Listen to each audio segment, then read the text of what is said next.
چلیے آج کامیابی کے ایک ایسے فارمولے کو سمجھتے ہیں جو بہت بے رحم ہے۔ یہ ان لوگوں کا فلسفہ ہے جو یہ مانتے ہیں کہ اگر کچھ بہت بڑا حاصل کرنا ہے تو سمجھوتے کی کوئی گنجائش نہیں ہوتی۔ اس پورے فلسفے کی شروعات ایک بہت ہی طاقتور اور سچ کہوں تو ایک اشتعال انگیز قول سے ہوتی ہے: آرام حرام ہے۔ یہ الفاظ شاہ رخ خان کے ہیں اور یہ اس سوچ کی شدت کو ظاہر کرتے ہیں جس پر ہم آج بات کر رہے ہیں۔ اس سوچ کے مطابق غیر معمولی کامیابی کے لیے مکمل قربانی دینی پڑتی ہے۔ یہ صرف محنت کی بات نہیں ہے بلکہ اپنے مقصد کے لیے خود کو پوری طرح سے وقف کر دینے کا نام ہے۔ تو اس کا پہلا اصول کیا ہے؟ آرام کو مسترد کرنا۔ یہ وہ بنیادی قربانی ہے جو صحت اور سکون کے ہمارے روایتی خیالات کو چیلنج کرتی ہے۔ اس فلسفے کے تحت قربانی کی فہرست میں وہ سب کچھ شامل ہے جسے ہم ایک اچھی زندگی سمجھتے ہیں، جیسے صحت مند رہنا، اچھا کھانا، 8 گھنٹے کی نیند اور سب سے بڑھ کر ذہنی سکون۔ اس نظریے میں یہ سب کامیابی کی راہ میں بس رکاوٹیں ہیں۔ لیکن بات صرف چیزوں کو چھوڑنے کی نہیں ہے۔ شاہ رخ خان کے مطابق کامیابی کے لیے بے چین، تناؤ زدہ رہنا پڑتا ہے، یہاں تک کہ وہ کہتے ہیں بلڈ پریشر ہونا پڑے گا۔ یعنی یہ صرف ذہنی دباؤ برداشت کرنے کی نہیں بلکہ اسے فالتو طور پر اپنانے کی بات ہے۔ اس کی ایک بڑی زبردست مثال شاہ رخ خان کا اپنا قصہ ہے کہ وہ فرسٹ کلاس میں سفر کرتے ہوئے بھی اپنی سیٹ کو کبھی پیچھے نہیں کرتے، کبھی ریکلائن نہیں کرتے۔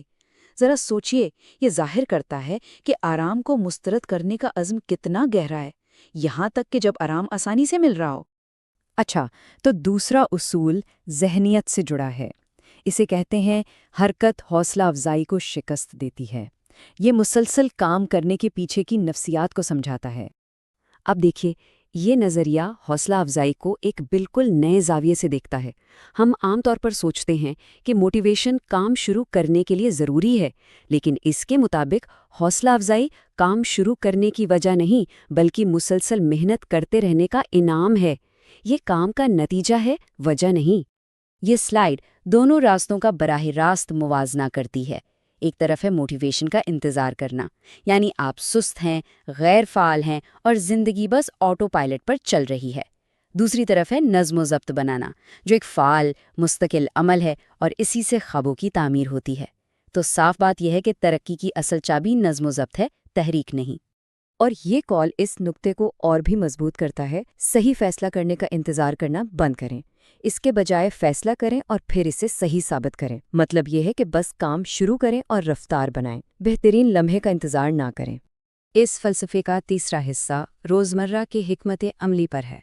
اپنی صبح کو ہتھیار بنائیں۔ یہ آپ کا روزانہ کا ایندھن ہے۔ اس 5 بجے اٹھنے کے اصول کے پیچھے ایک دعویٰ یہ ہے کہ جاگنے کے بعد پہلے 50 منٹ میں دماغی طاقت 45% تک بڑھ جاتی ہے۔ اس نظریے کے مطابق یہ ذہنی کارکردگی کا بہترین وقت ہے۔ یہ چارٹ ایک بہت بڑا فرق دکھاتا ہے۔ اس نظریے کے مطابق 95% لوگ اپنے سب سے قیمتی گھنٹے ضائع کر دیتے ہیں، جبکہ صرف 5% اس سنہرے وقت کا بھرپور فائدہ اٹھاتے ہیں۔ تو جب سنوز کا بٹن دبایا جاتا ہے تو اس کی اصل قیمت کیا ہوتی ہے؟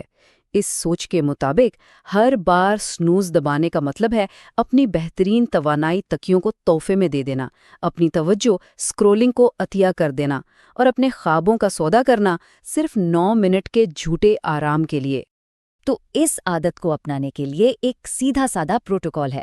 پہلا قدم، صبح 5 بجے کا الارم سیٹ کریں۔ دوسرا، اٹھتے ہی فوراً پانی پئیں۔ تیسرا، اپنے جسم کو حرکت دیں۔ اور چوتھا، اپنا کوئی ایک مقصد لکھیں۔ اور آخر میں یہ فلسفہ روزانہ کے چھوٹے چھوٹے فیصلوں کے طویل مدتی اثرات پر غور کرنے پر مجبور کرتا ہے۔ یہ ہے 5 سال کا سوال۔ انتخاب آپ کا ہے۔ چھوٹی عادتوں کا مجموعی اثر بہت بڑا ہو سکتا ہے۔ مثال کے طور پر صرف ہر روز سنوز بٹن دبانے سے 5 سالوں میں 10,825 طلوع آفتاب ضائع ہو سکتے ہیں۔